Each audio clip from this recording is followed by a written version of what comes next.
ദൈവത്തിൻ്റെ അതിപരിശുദ്ധ നാമം മഹത്വപ്പെടുമാറാകട്ടെ. നമ്മളിന്ന് വായിക്കുന്നത് വിശുദ്ധ ലൂക്കോസിൻ്റെ സുവിശേഷം 6-ാം അധ്യായം 32-33 തിരുവചനങ്ങൾ.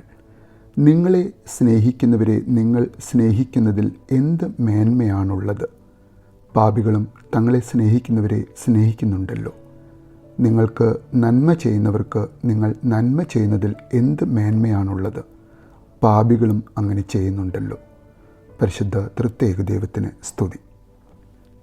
കർത്താവിൻ്റെ രാജ്യത്തിൽ മേന്മയുള്ള ശ്രേഷ്ഠനായ ഒരു തറവാടിയായിരിക്കാൻ യേശു ആവശ്യപ്പെടുന്ന ഒരു കാര്യം ഈ ലോകത്തിൻ്റെ മേന്മത്വമല്ല, തറവാടിത്തമല്ല, ഞാൻ സ്ഥാപിച്ചിരിക്കുന്ന നിങ്ങൾ ഓരോരുത്തരുമായിരിക്കുന്ന എൻ്റെ രാജ്യത്തിലെ ദൈവരാജ്യത്തിലെ മേന്മത്വം എന്ന് നമ്മളോട് പറയുന്ന നസ്രായൻ.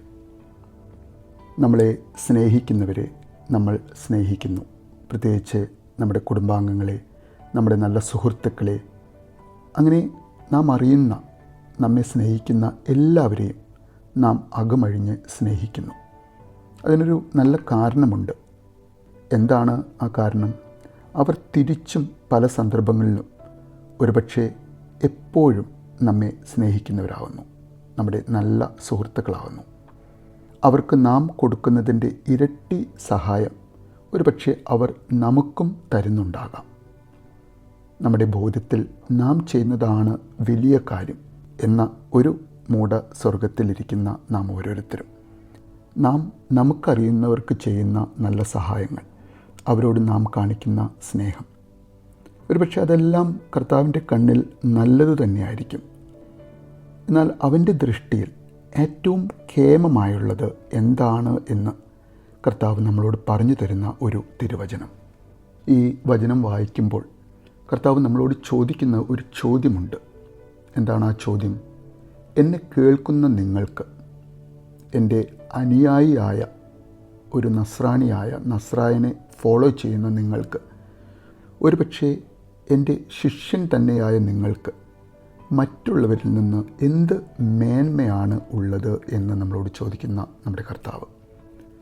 ലോകം മുഴുവൻ ചെയ്യുന്ന ഒരു കാര്യമാണ് നമ്മെ സ്നേഹിക്കുന്നവരെ സ്നേഹിക്കുക എന്നത്, തങ്ങൾക്ക് നന്മ ചെയ്യുന്നവർക്ക് നന്മ ചെയ്യുക എന്നത്.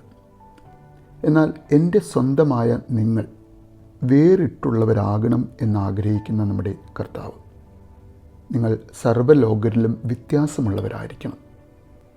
നമ്മിൽ നിന്നും യഥാർത്ഥ സ്നേഹം, നമ്മിൽ നിന്നും യഥാർത്ഥ ക്ഷമ, കരുണാർദ്രമായ ദയ, നേരുള്ള നന്മ, ഇവയെല്ലാം പുറപ്പെടണം എന്നാഗ്രഹിക്കുന്ന ക്രിസ്തു എങ്ങനെയാണ് നമ്മിൽ നിന്നും യഥാർത്ഥ ക്ഷമയും ദയയും സ്നേഹവും പുറപ്പെടുന്നുണ്ട് എന്ന് അറിയുക?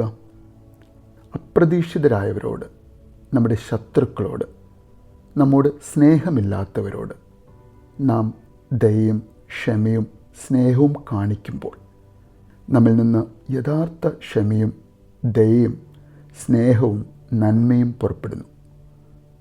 ആത്മീകമായി എൻ്റെ കണ്ണുകളിൽ നിങ്ങൾ ഉന്നതിയിലെത്തുന്നത് നിങ്ങളെ സ്നേഹിക്കാത്തവരെ പോലും നിങ്ങൾ സ്നേഹിക്കുമ്പോഴാണ് എന്ന് പറയുന്ന നമ്മുടെ കർത്താവ്. അങ്ങനെയുള്ള ഒരു യഥാർത്ഥ സ്നേഹത്തിനും യഥാർത്ഥ നന്മ പുറപ്പെടുന്ന അവൻ്റെ കണ്ണുകളിൽ മേന്മയുള്ള ശ്രേഷ്ഠതയുള്ള ഒരു മകനായി, മകളായി നമുക്ക് ജീവിക്കാൻ ആഗ്രഹിക്കാം. നല്ലൊരു ദിവസം നേരുന്നു.